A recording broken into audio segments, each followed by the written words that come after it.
Welcome to My Media Life, brought to you by the World Media Group. My name is Belinda Barker and I'm the Chief Executive. In My Media Life, we chat with the movers and shakers in the marketing and media industry about how they spend their days and the media that's important to them. So today I'm talking to Alison Tyrrell.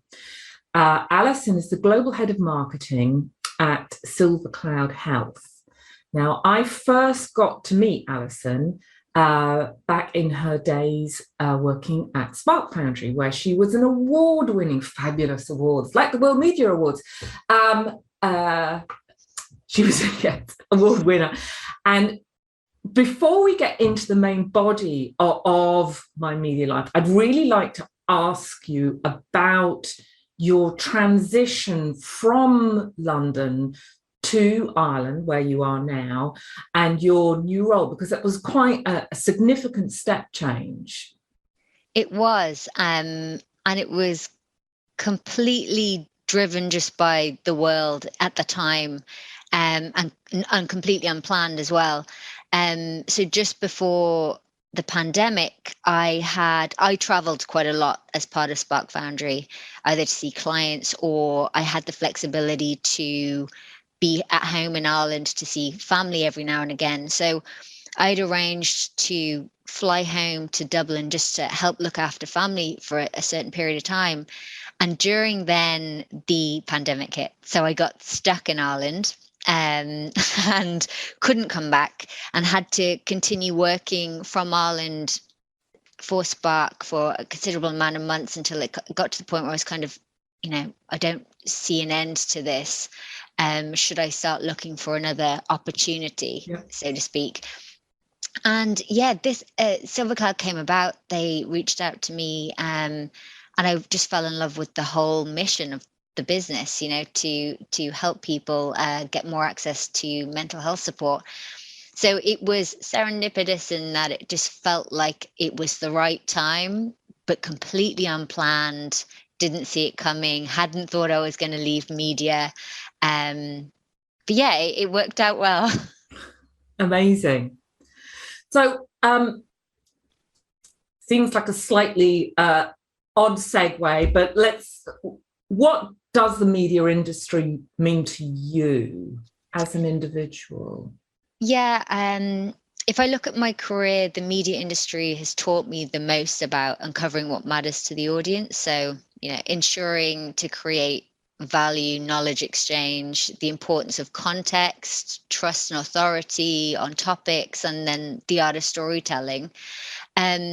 From a societal view, though, because obviously I'm looking at it from two perspectives, one from a career perspective and then as a personal perspective. From a societal view, quality journalism creates a knowledge-filled nation that can hold those who run our democracies accountable and drive awareness to help dismantle any systemic injustices. It can quite literally influence the zeitgeist.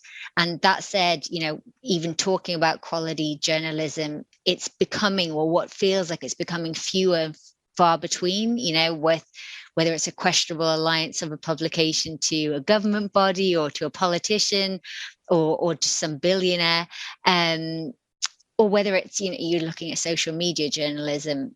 Therefore, I think that it's so important that we are contributing to our trusted brands and, getting those subscriptions and keeping them running, basically. Interesting. And do you miss any of that now you're in a broader client role? You know what I do? I miss it from the perspective of what I was able to learn from my peers from a media perspective. Like a lot of the people that I had the honor to work with at some of these amazing publications, they're extremely intelligent people, but they were coming to us with like an editorial lens as to what was happening. Even my clients as well, working with some amazing brands, they had a perspective on what their audiences perceived of some of these media agencies. So I was able to learn a lot more about the landscape, and maybe that I am now from a brand perspective, which is a little bit more laser focused. So yeah, I definitely miss that element of it, that element of fueling and like just by proxy education. Just by having a meeting with them, you're learning and absorbing so much information that you wouldn't usually in your day-to-day. Interesting. So what one piece of advice has helped you in your career? This sounds so cliche because you hear it so much, but it's so true. It's asking why. Why are we creating a certain campaign, or why are we creating a certain piece of content, or why should our audience care? I think that's probably one of the whys we forget to ask. Why are we executing this strategy on a particular format or a particular channel?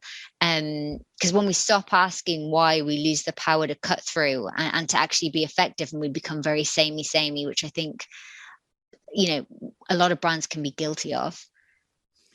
So we talked about kind of what were things that maybe you missed from your old job, but what are they? Is there any one particular bit that you really love from your current role? Yeah. Well, like I said, we work in digital mental health. So it's so rare that you get in any job that you get the opportunity to have purpose. So we used to kind of have a funny saying, or in nearly every job I've had, we're not saving lives. Don't worry about it. We're not saving lives. I now feel like I am. So everything that we're doing around campaigns is quite literally working with the likes of the NHS or the HSC or like US health systems to help them see more patients, or to get better outcomes for patients, or to let the general public know that they can get this for free. Like the purpose behind it is the thing that I love the most about the job that I'm in now. So if you were trying to get into media and marketing today, what advice would you give to your younger self? Well, this is interesting. I don't think I'd do anything differently, because every job I've had, every leader I've had, every mistake I've made has got me to where I am today. But I would probably encourage myself or anybody entering into the industry now to really absorb themselves in like the psychology or the behavioral economics and, the culture of the audience. So like I'm really passionate about anthropology for the reason of understanding people, understanding why we make choices, why we make the decisions we make, and how culture plays a role in that.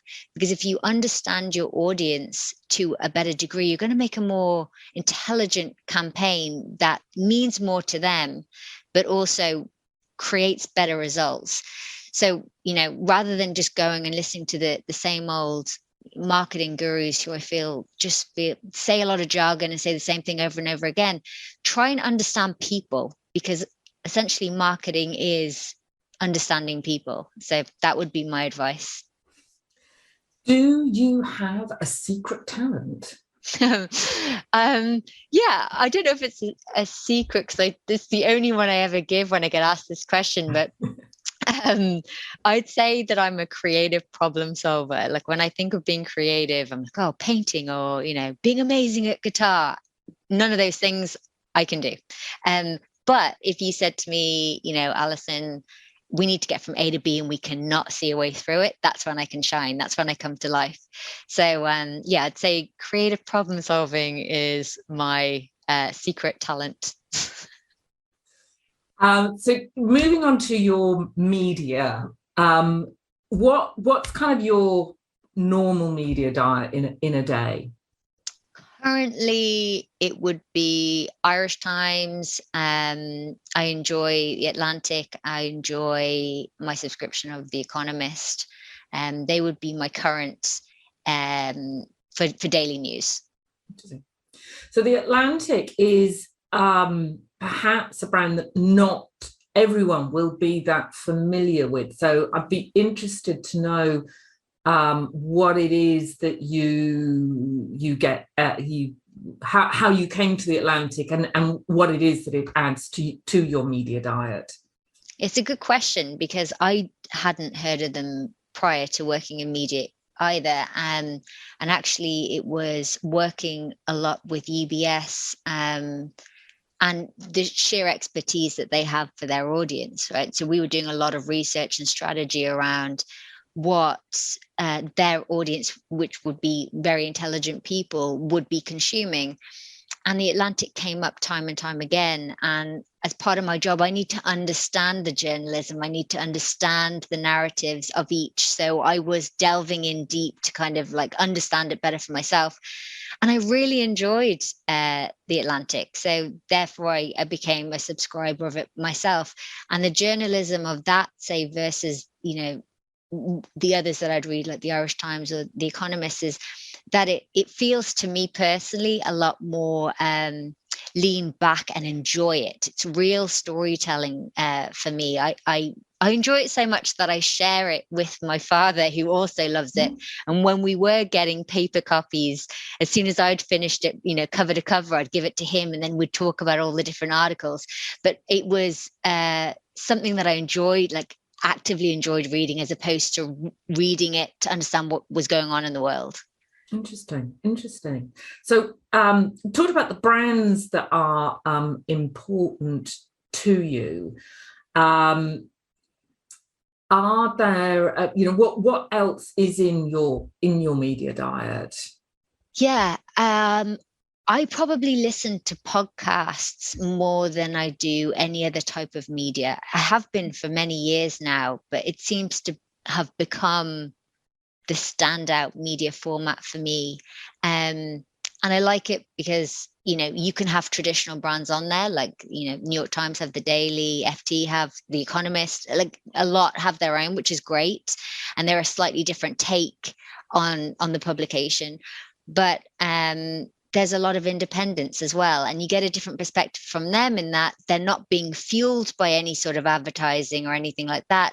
But they're also bringing in subject matter experts. So you're still getting a sense of like expertise as opposed to, finger to the wind opinions.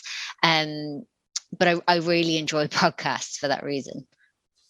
Recreationally as well as? Absolutely. I am, borderline obsessed with the Armchair Expert at the moment.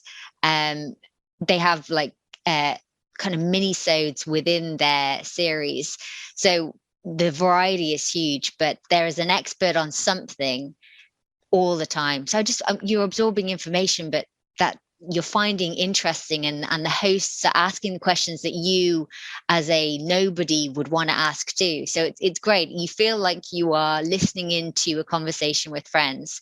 So no, I'd listen to it on a long, car journey or on a run or on a walk.